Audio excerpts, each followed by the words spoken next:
GBN Television Facebook page, the Grenada Broadcasting Network's YouTube channel, GBN Channel 7, 11 and 20, the loyal listeners of Classic 105 and Hot 98. Good morning, good morning, good morning. As usual on this day of the week, we facilitate representatives of the National Democratic Congress. And this morning I have joining me via Skype, our virtual guest this morning is Deputy Political Leader of the National Democratic Congress, Adrian Thomas, a.k.a. Persuader. Good morning, Mr. Thomas. How are you? Good morning, Russell. Good morning to all the listeners of Classic 105.5. You're breaking up a little bit. Just say it again. Say something again. Yes. No, something ain't working with us. I wonder what not working with us this morning. Lord, we're not working with us this morning. Don't worry. Let me see if something go work out. Right. Yes. So this morning.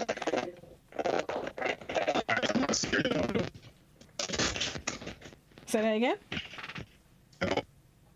Yeah, you're still breaking up. You're hearing me? No, he doesn't seem to be hearing me either. Okay, let's just go to a quick intermission and come back. Let's see if we can figure out what's happening here. Stick and stay. We'll be right back.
So we need to get the facts straight. How does this virus work? How does it transmit?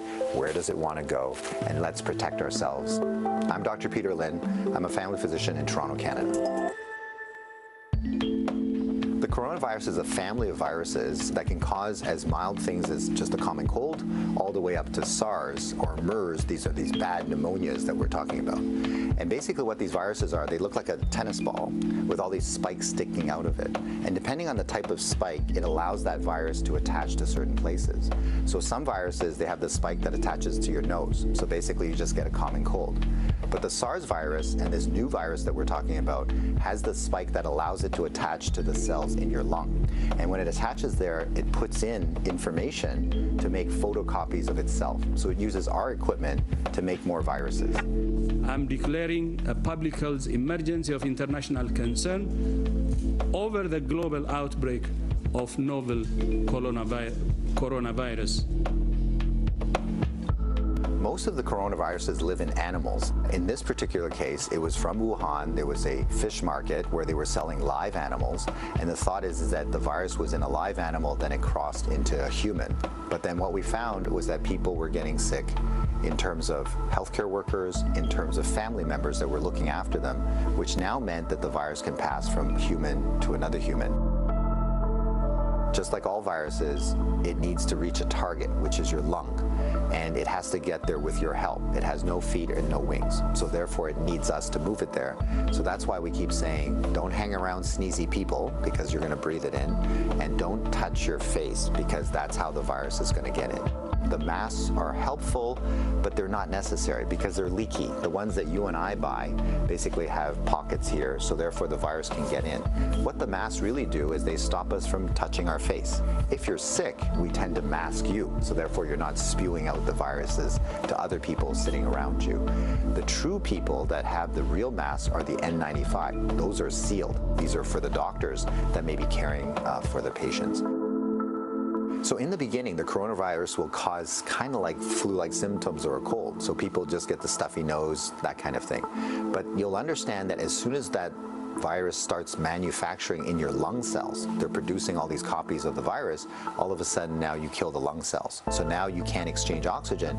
And that's why one of the early symptoms is people get very short of breath and they tend to have a difficult time breathing, and that's why they end up in hospital.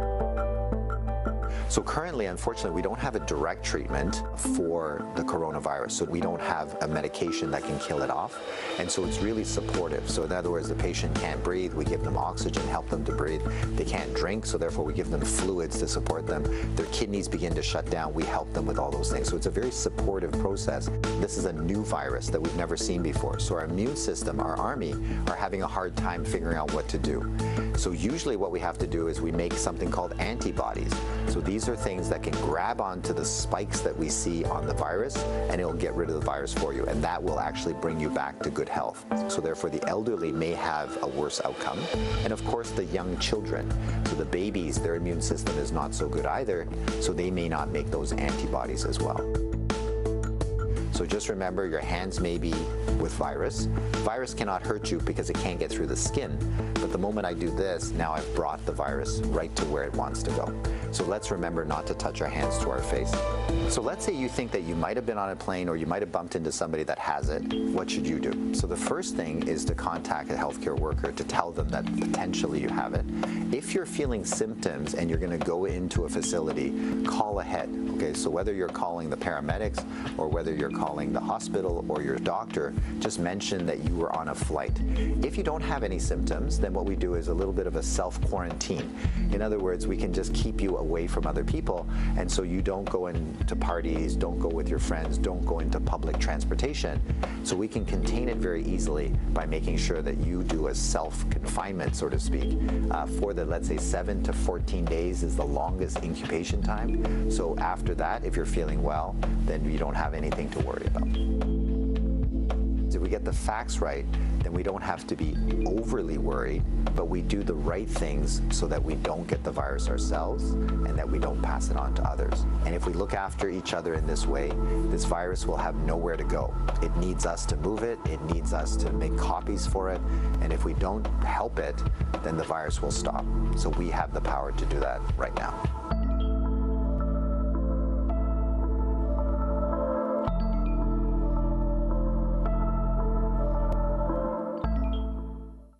We have an important message for all of you, especially if you live in a country that is right now facing the new coronavirus. The pandemic is growing exponentially in many countries.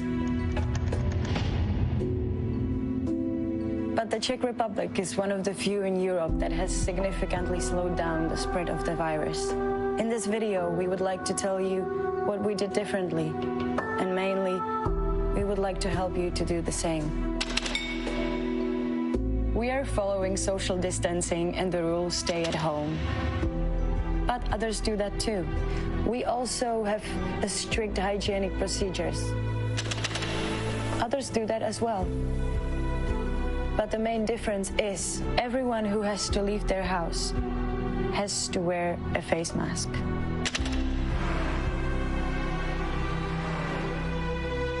Everyone. I know, they may be told you that masks wouldn't protect you, but there are studies proving that even a homemade mask can be partially protective. Partially. Any protection is essential today. But now the more important thing. Masks fundamentally prevent the transmission from you to others by sneezing, coughing, but also breathing. And many people are the most contagious before they start showing symptoms. So, when we both have a face mask, I protect you, you protect me, and we are both safe. Based on recent data, we know that population-wide the use of masks is essential for suppression of the outbreak. According to our professional experience, a simple homemade mask can prevent up to 100% of the spread of potentially infected microdroplets. The more people use masks, the less virus can be distributed and fewer individuals are exposed. Just a few days ago, people were laughing at those who wore masks. But some people knew about this positive effect and started to share this information across social media. The message grew fast through artists, influencers, and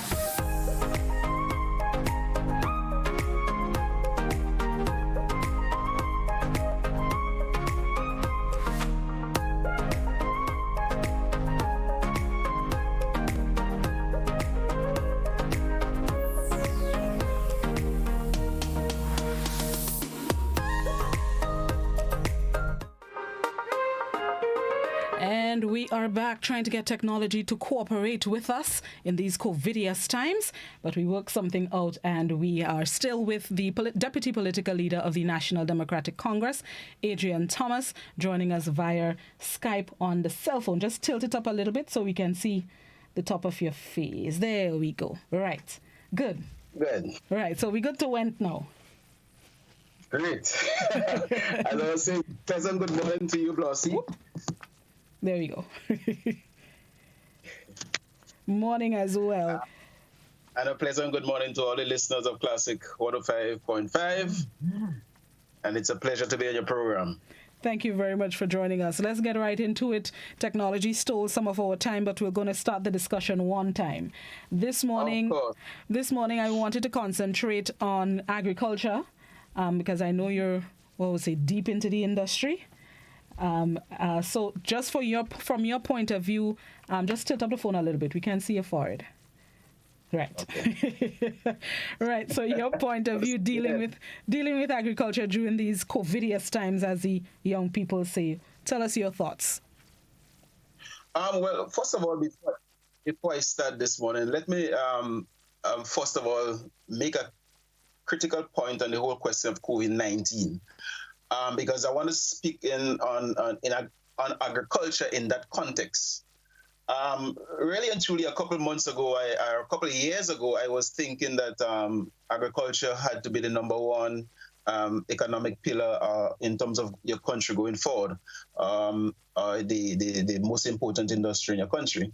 However, COVID-19 has bring me to the forefront that really and truly health has to be the number one. And maybe I'll make a compromise and put agriculture as number two. And in that light, sometimes I get my mind carries me in the direction that those two sectors are so important. And obviously, I cannot leave out number three, education. They are so important that sometimes I wonder if it might be necessary to really and truly entrench those sectors in the national constitution so that politicians would not get the opportunity to interfere at any point in time with them. And really, I wanted to make that point because it is becoming so critical now that health, agriculture, and education really and truly has to be standard. We cannot allow people based on how they think or what they see fit will determine where our health, our agriculture, and our education system. I just think it's very important that I make that point this morning, because I really and truly, it has brought me, the COVID virus has really brought me to really think a little deeper. In the context of agriculture, though, I first and foremost want to make the point that maybe we never made it before. National Democratic Congress have been always clamoring that enough attention is not paid on agriculture. We want to see agriculture at the forefront. We want to see agriculture creating a sort of diversified economy whereby our citizens can be a little bit more reliant, a little bit more independent. And really and truly, you do not want to have the long lines in the supermarkets lining up to buy rice and flour and macaroni. And really and truly, people struggling to really get the yam and the dasheen and the blogger. Really and truly, growing up as a young man, you never thought that Grenada would have reached that stage whereby we would not be able to get the necessary food that will build our immune system. And on the other note, though, is that in this hour of COVID-19, we have two important areas that we have to deal with on the battlefront. One is the whole question of nutrition. It is very critical, and later on going down, maybe 12 months from now, we'll be thinking of medicine. But all for now, the most critical area in this hour of COVID-19 is the whole question of nutrition, and therefore all the planning, irrespective of how government want to handle this situation, the nutrition of our citizens has to be in the forefront. And I think the farmers will play a critical role there, and we will continue to see the importance. But later on in the program, we can discuss some more in details in regards to how we move forward with agriculture. Before I go into... Yeah, you were saying something? Oh, I was about to ask. One of the comments coming out from some members of the public says... now that we're into these times, people are realizing that not enough effort was put into agriculture over the past few years, the recent years. And now that we are scrambling for ground provision and fruits and other vegetables, we're seeing that more effort needed to be put into this sector. Do you share that view? Well, of course, I've shared that view, and I've been speaking on agriculture for the last 5-6 years, and especially during the campaign season, election campaign season. I on the National Democratic platform, I've been speaking up on agriculture, and I cannot overemphasize the importance of it to the Grenadian community. There are over 10,000 people in Grenada involved in agriculture, directly or indirectly.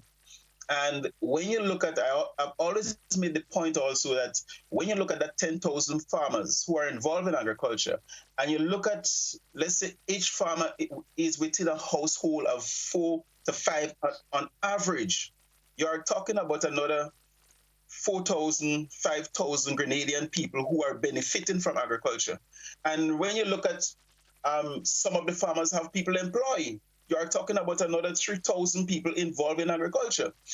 Therefore, if it is the will of the people to really keep agriculture light burning, then the government will have no choice but to listen to the people, read the direction that they want to go, and do everything that is possible to really and truly help the people in agriculture. The people, even though you're not getting the kind of support you need, or the political will is not there. I know the government presently is concentrating on tourism and the service industry, and they are also in the passport business and so on.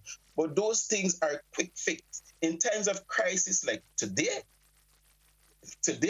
they cannot stand the test of time. And agriculture stands at the forefront. People, the ordinary people, are now saying that we need to do more in agriculture.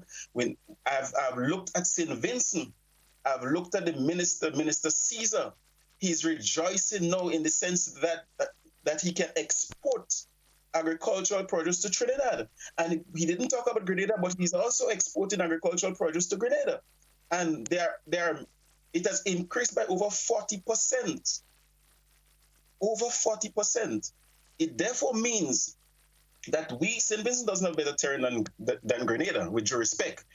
We have more mechanical lands. We have a good network of roads. We have the infrastructure. It's just for the political support and the government to place agriculture in the forefront and get it going. And then we must not only look at agriculture in the context of planting, harvesting, and consuming. We have to expand agriculture on the whole question of processing and preserving the fruits and the cherries that we have in Grenada. There is no reason why we cannot harvest the cherries, even though it's perishable. I have cherries in my fridge right now from last year, and I'm drinking fresh cherry juice. We can preserve those fruits and make it available. If you wish for a glass, Blossom, I can get you one. Well, I'll be coming up as soon as the show is done. When it comes to the measures that have been highlighted during these curfew hours, during COVID times and on the lockdown, and provisions being made for farmers to, one, harvest their produce as well as possibly selling their produce later this week, do you think it's enough? One, the time in the farms, and two, the measures put in place to allow them to sell their produce while staying safe? Well, really and truly, I in the first instance, I think we made a fundamental error by not declaring having the farmers as part of the essential service. In a situation where we are COVID here and we do not have the medicine or the vaccine to really control, the only bomber that we have presently is to build your immune system. And if it was a little short-sighted on the government part not to recognize the farmers in that light. However, I must compliment the Prime Minister yesterday. I think they have finally come to the conclusion. And I want to also compliment it at this point in time, the Bajans that we have on Facebook and WhatsApp, because I read several messages indicating that it's time for we to open up a little more for the farmers, because the people need to eat. Not only eat and with the rice on the floor, but we need to eat essential food, which can only be derived at this point in time from the farmers. So I think it's a good move for this week. Farmers will get an opportunity. I'm not so sure if farmers was given the time to go to their land to harvest the produce and make it available. However, they will get a chance to sell. I think it's on Thursday and Friday and Saturday, and this is a plus. It was a fundamental error not to consider the farmers in that light. The farmers, especially with the livestock, who are doing animal husbandry, the farmers with the apiculture, the honeybees. Honey is very, very crucial in this battle. And you have to consider the vegetable farmers, and I would like to term these vegetables as live vegetables. In other words, they are equally and same level like the farmers who have live animals. Yes, the lettuce may not die, but I'm going to tell you something. If lettuce don't get water for 24 hours or 48 hours, they will all die. If the animals might be able to survive longer than the lettuce. So all these foods, the vegetables and the animals, they have to be treated a little differently than how we treat non-essential service. There is no point in doing all this perishable stuff and not giving it the kind of attention that we really need. So we lapsed there a little, but I could understand, and the whole question of what lockdown is all about, but it only shows that we needed to put a little more thinking, a little deeper thinking into the whole question of how we do this lockdown. The lockdown was necessary. We cannot fault the government for that, but we had to be a little more cautious in terms of, and a little more planning in terms of how we go forward. I've also heard fisher folk saying they felt disenfranchised as well during this period, that they were not given the opportunity to ply their trade. Yes. You should. Well, again, yes. And sometimes when I speak, I talk about farmers, and I need to be very specific with the fisher folks. Really and truly, I heard the CMO making the point, and he made it emphatically clear that it's much at this point in time try to avoid meat and try to consume more fish. And really and truly, the regulation did not reflect the appeal he was making to the Grenadian public. And I know it was one of the short-sightedness in the whole regulation also, but it's something new to the world. We know definitely people, a lot of us was, even the international community was caught off guard, and they had to, the whole things in going forward is trials and error. But the fisher folks in particular, I think they should have been out a very long time, and they had to be treated as one of the essential service also in regards to providing food so we could build immune systems. So when this virus, I'm still keeping my head, I'm still hoping and praying that we don't reach the peak. We are all for now 14 cases. It's not that bad, but we have to prepare for the worst. And preparing for the worst is part of it, is building the immune system, and fish play a critical role in that regard. And we have quite a few farmers in this country. I saw the long lines in some of the fish depots, and really and truly, the fishermen should have been considered much as part of the essential service. I have gotten 2, I believe, questions as it relates to nutmeg and cocoa farmers being able to survive basically during these times as well. Any word on what they can do to help themselves in this time? Well, I know that the both associations sent out instructions in terms of how they can get the produce, preserve the produce so that it would not spoil, so that when the country is open up from the lockdown, they will be able to sell the produce and get the maximum price. But I'm going to tell you one thing. Generally, farmers in this country, they live paycheck to paycheck. The few commercial farmers that can survive a week or two without selling anything or generating any cash, they are not much. The bulk of the farmers in this country, out of the 10,000, they live paycheck to paycheck. So you want to make sure that you come up with a system whereby it would not go beyond a week. 1 week lockdown, you would have thought it would have been easy, but 3 weeks lockdown, it's a lot for the farmers.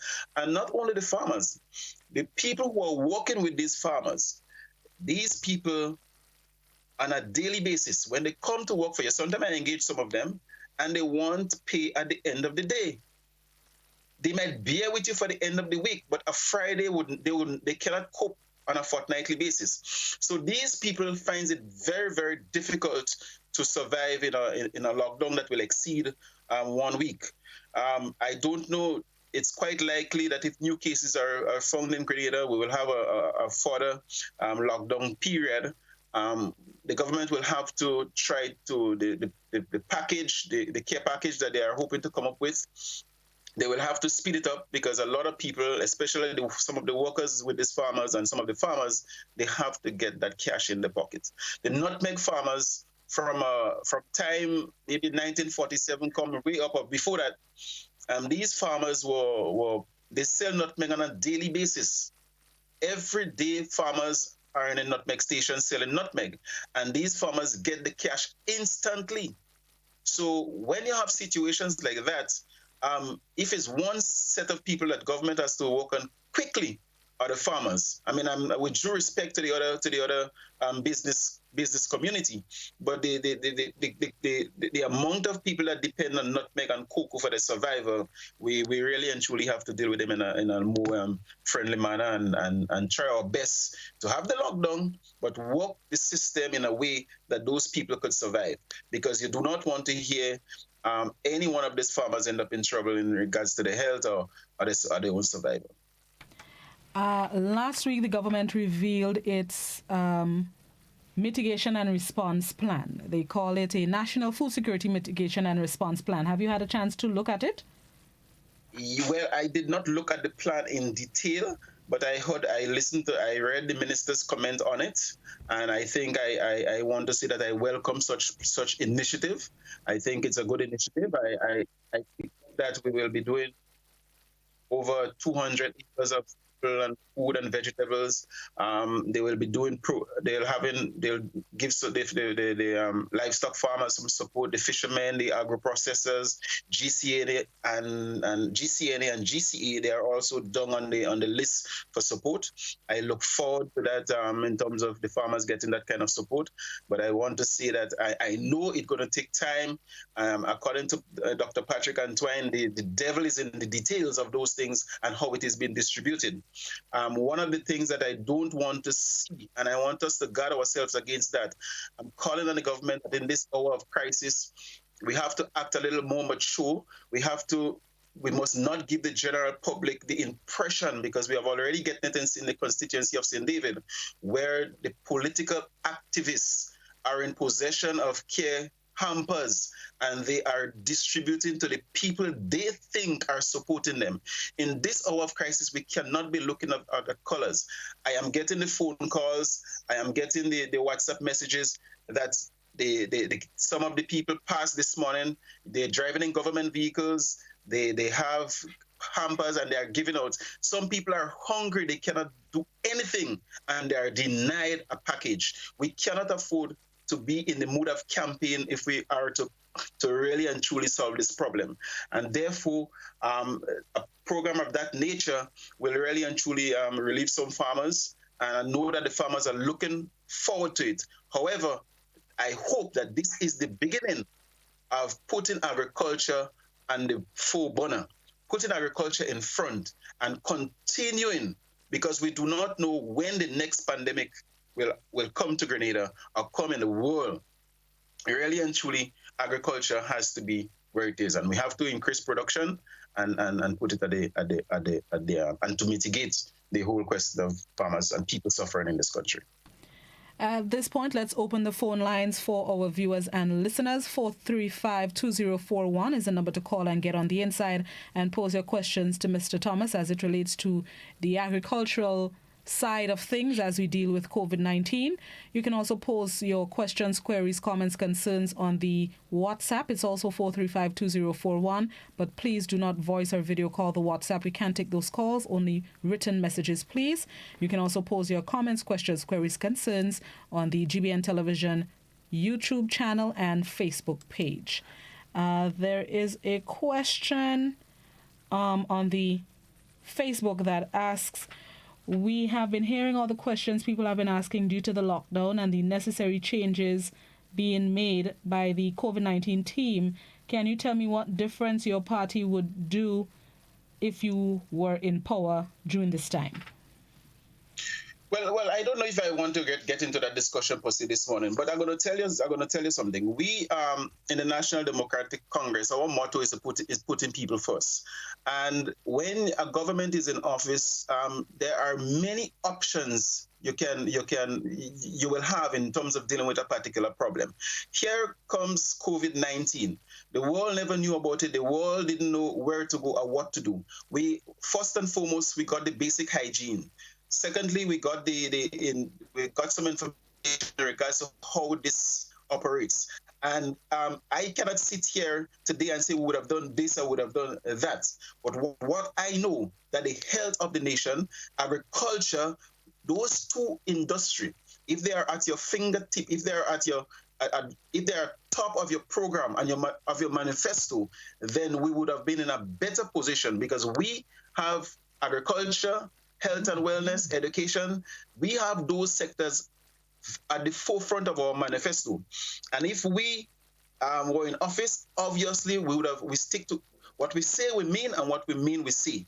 We would have been sticking to those plans. Our health system would have given the kind of attention it should have been given, and would have been in a very good position. However, let me hasten to say that I must thank Dr. Mitchell and his team, the CMO and the Ministry of Health, the nurses, the doctors, the policemen, the people in the grocery store, the garbage collectors who are making a serious contribution, the farmers, the teachers, the busmen. We have to really and truly recognize these people for the effort that they are making in terms of we fighting with this virus. And really and truly, it's not what you're going to do now, but it's a system we have to put into place. Now, I can sit here and itemize what the National Democratic Congress would have done, but I would have preferred to answer the question in the sense that we would have established systems where people can have confidence in the health system. Would have make sure that the nurses and the doctors are well taken care of. They would have been proud. They ought to have been proud to work with the government of Grenada. And really and truly, we are coming to realize today that they are very, very, very valuable to our system. We need them, and I hope and pray that from there onwards, we will really see the value of all these people that I have list itemized there. And just give me a little minute, please. Let me just tackle the whole question of thanking some of the people that make valuable contribution. The people of Cuba. Again, Cuba is standing up like the man in the wall. Cuba is standing up like the man of the Caribbean. They're helping a lot of countries. China is giving us some assistance. We must be grateful for that. I'm happy to see also that the political leader of the National Democratic Congress has been called by the Prime Minister. She has offered us support, and she is willing. We have recommended people in various communities and various committees, and really and truly they are prepared to, many of them have not gotten the call from the government as yet, but once the call is being made, we will definitely make our contribution in terms of going forward. And last but not least, the people of Grenada. We must compliment them for abiding with the authorities. We would not get 100%, but we cannot cuss and force. If we get 85 to 95%, well done. And I think the people of Grenada has really and truly responded in that light. We have a few delinquents. The police will tell you that they have done what they had to do, and really and truly we must compliment them. And again, the Facebook badges and the WhatsApp badges make it valuable contributions in terms of what we should be doing. Facebook badge and WhatsApp badge, indeed. Let's go to the phone lines.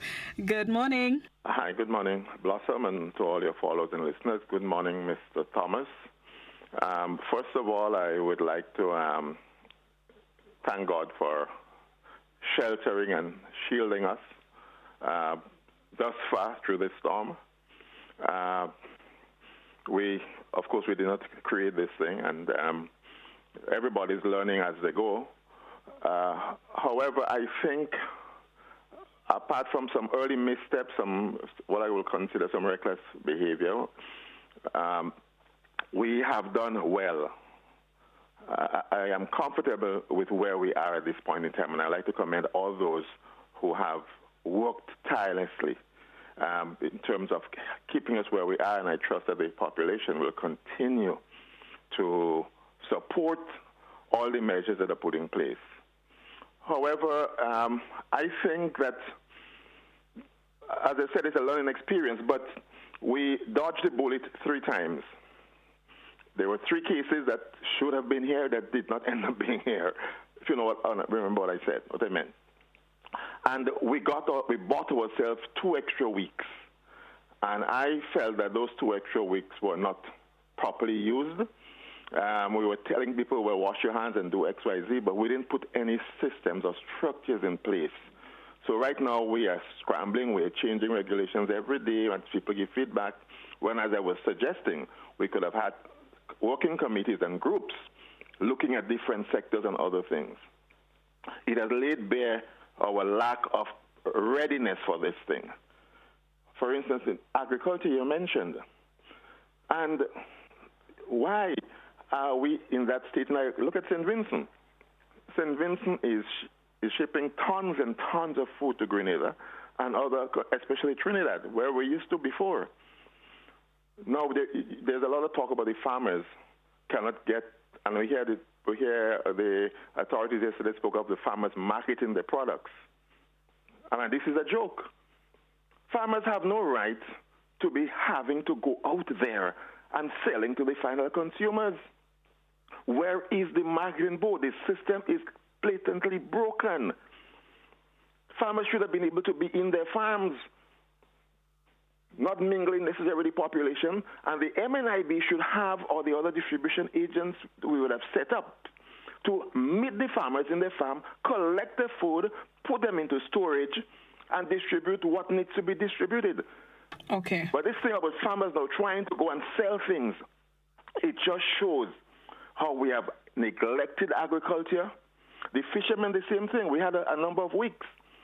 We could have encouraged the fishermen to stock up. We could have encouraged them to dry fish, corn, do a number of things. So that time we had, I'm not sure we used it well. Hopefully we would learn from that experience.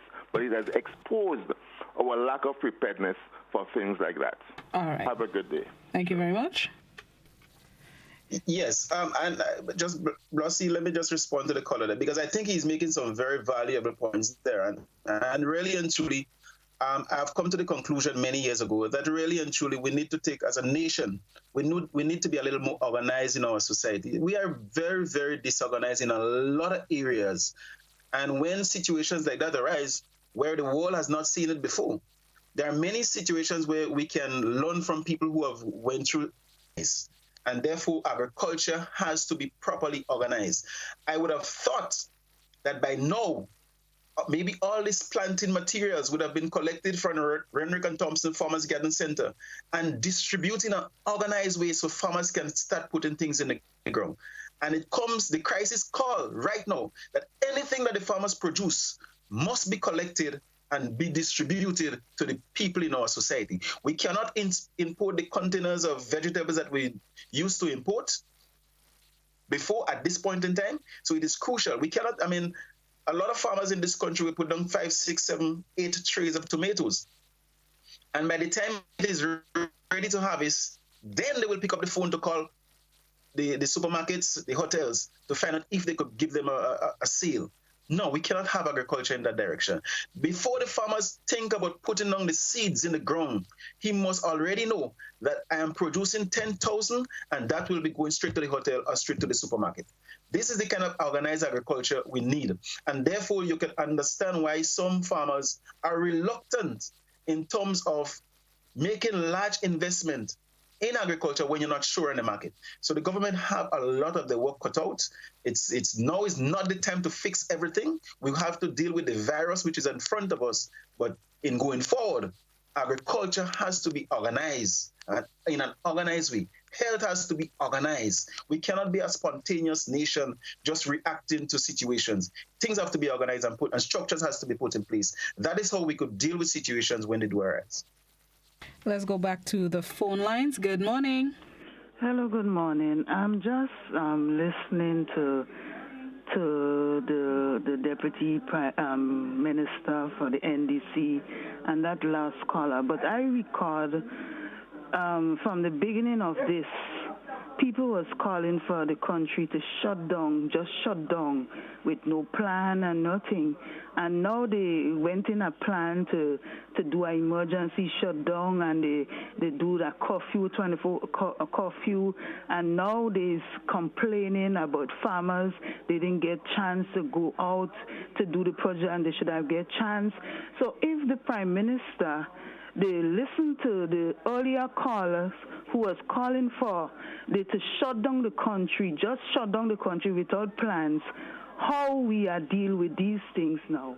How we are deal with these things now, because now they're crying out that farmers didn't get a chance to go, and they should have get a chance to go and do the projects, should have get to go in the land. But they have to remember, people was calling for they to shut down the country immediately when the thing just starts. Thank you very much, caller. You're right. And in any shutdown in any part of the world, we have what they call essential service. And all I'm saying here this morning that the farmers had to be considered as part of that. When the only way we could fight that virus now is to ensure that our system is highly immunized, and therefore the mere fact that is the kind of resistance that we have to build to fight this virus, the farmers had to be part and parcel. Now, when people call for general lockdown, we don't, especially to deal with a health issue, we don't have to read and spell for the people in authority to understand that the nurses and the doctors have to be out there. We expect them to understand that. And as I quote from Dr. Patrick Adwa, I love that quotation, the devil always is in the details. So while the nation calling for total lockdown, basically what we wanted to do is to close the borders. We do not want any aeroplane coming from countries that have the virus. We did not say close down the country, and the people was not clamoring for closing down the country in countries that didn't have any sign of the virus. We were only trying to guard ourselves and to guard every citizen in this country. And in terms of the lockdown, maybe we could have, at Heinz prisons, those things were done pretty early in the game. And we could have imagined that 1 or 2 schools got infected, what would have happened with this nation? A school like GBSS with almost maybe 600 students get contaminated and they go into various communities, then a community spread would have developed. So when we talk in that context, those are the things that we are talking about. And really and truly, we're not blaming anybody. We made the point quite clear that it's something new, trials and errors. There are options available. You have to choose one as a government. I do not envy the government per se, but really and truly, there are some basic things. WhatsApp that asks, apart from the COVID pandemic, we are still facing climate change. What system do you have in place, or what system does the NDC have in place to stimulate agriculture and agricultural education for the future?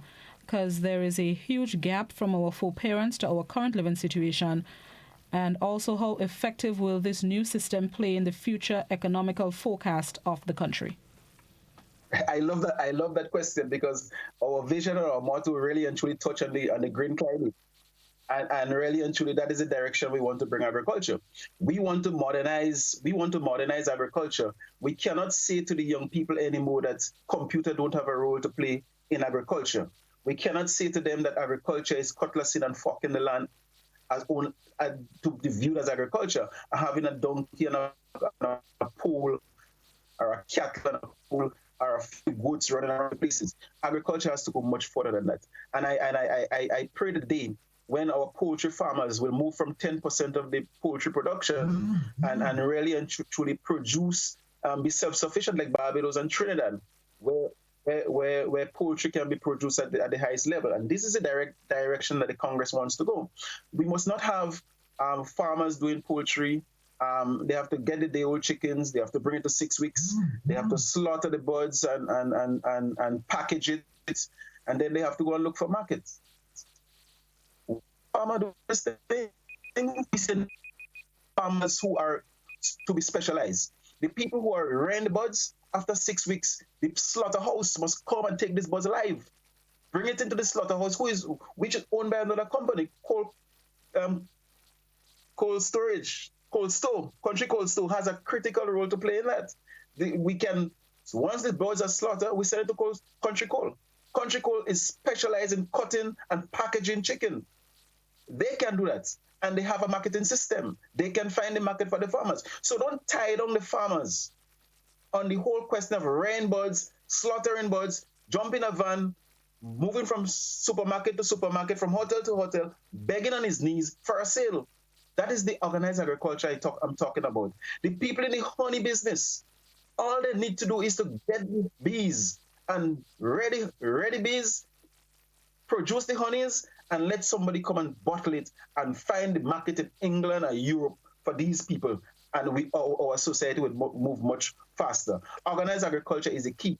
Hydroponics and scientific agriculture we have to go in that direction. You can use 1/4 of an acre of land and get to be a millionaire if you do hydroponics in a proper way. Hydroponics is controlled environment. You cover you have a cover and you're inside. You have what we call mitigation, where you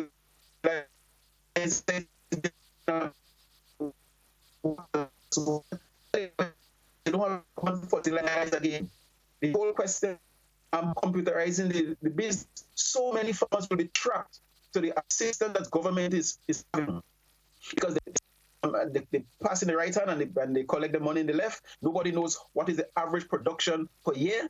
We do not know how much agricultural loan they got, what was the quantity of the loan. So government will have it very difficult in determining who gets what, and it's because our agriculture is organized. We have to organize it if we really want to go forward. And the National Democratic Congress, yeah, and Mr. Dennis Lett started a very good program.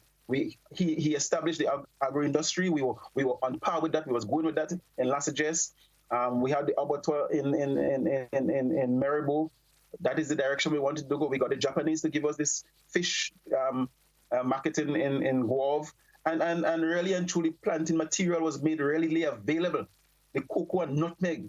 These are the two organizations that are organized in a way that they can move forward. And we are seeing the benefits of organized agriculture in the context of the Grenada Cocoa Association and the Grenada Nutmeg Cooperative Association. Those two organizations, because they are properly organized, they are going places and able to help themselves and help the farmers. The poultry industry is doing likewise. And if everybody was to be organized in that manner, we will move forward. Let's go back to the phone lines. Caller, I know I had you on hold for a while. Good morning. Oh, good morning to you, and good morning to your guests. I've heard all the things that I wanted to hear, and all the things that I heard over the years. It comes down to leadership. We had not been planning over the years for anything. And do we have strategic planners in Grenada that when we have these situations, you have special people who would sit down and do serious planning? What I discover here is that we're planning at the upper side, the upper echelons of the society, and not at the bottom. We don't cater for the people below. That is our survival. We cater for the people at top. For instance, you say 3 market days, but you say to the boss, do not run. How do people get to the market? When you are shutting down the farmers, how do the farmers get things into the market? We are not serious. We have to be serious as it relates to developing people. And here comes the economy. We are not building the economy fast enough to take care of these emergencies. People are too poor. We are too financially dependent on certain people. We should be able to hold our own. And if we concentrate on expanding the economy, growing the economy economically, to create the jobs and the salary, we will get the revenue that we need. People will be able to hunker down on their own instead of depending on the authorities for. But it has to do with how we grow the economy, how we plan out the economy. We don't have serious planners in this country. And until we get serious planners and know that we have to plan on the development of people, we'll not get anywhere. Yes, I listen to the gentleman. All that he's saying is gospel. But do we have the people on the ground to look after the well-being of it? Because that's where you have to come from. Your revenue shouldn't come from loans. Your revenue should come from the people's source. All right.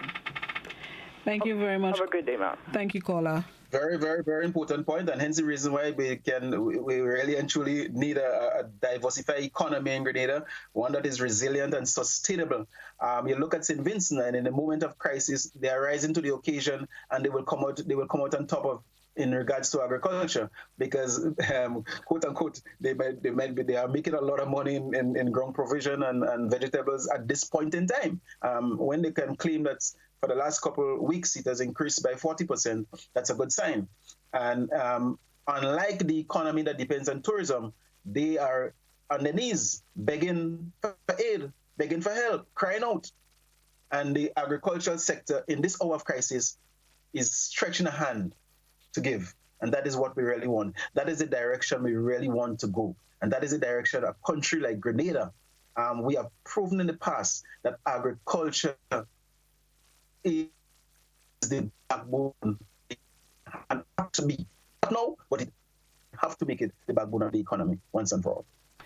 There's a question on the WhatsApp. We quickly have to run out. We're running out of time, but I want to ask this question.